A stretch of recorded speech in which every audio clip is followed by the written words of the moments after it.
রাজার হয়েছে চোখে সমস্যা। সেই রাজা ডাক্তারের কাছে গেছে। ডাক্তার পরীক্ষা নিরীক্ষা করে রাজাকে বলল, রাজা মশাই, আপনার প্রচন্ড পরিমাণে লাল রং দেখতে হবে।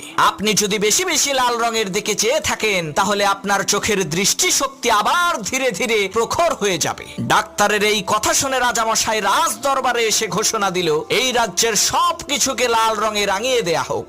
রাজার ঘোষণা অনুযায়ী রাজমহল সহ রাজমহলের সমস্ত ফার্নিচার এবং আসবাবপত্রের রং লাল করে ফেলা হলো। কিছুদিন পর সত্যি সত্যি রাজার চোখ ভালো হয়ে গেল। এ কারণে রাজা খুশি হয়ে সেই ডাক্তারকে রাজমহলে আমন্ত্রণ করলো। রাজমহলে ঢুকে ডাক্তার বলল, মাশাআল্লাহ, এ রাজমহলের সবকিছু লাল কেন? তখন রাজা বলল, ডাক্তার সাহেব, লাল রং দেখলেই তো আমার চোখের জ্যোতি বৃদ্ধি পায়। তখন ডাক্তার বলল, রাজা মশাই, আপনি এই মহলের সব কিছুর রং লাল না করে যদি চোখে একটা লাল চশমা পড়তেন তাহলেই তো দুনিয়ার সবকিছুর রং আপনার কাছে লাল হয়ে যেত। এত ঝামেলা করার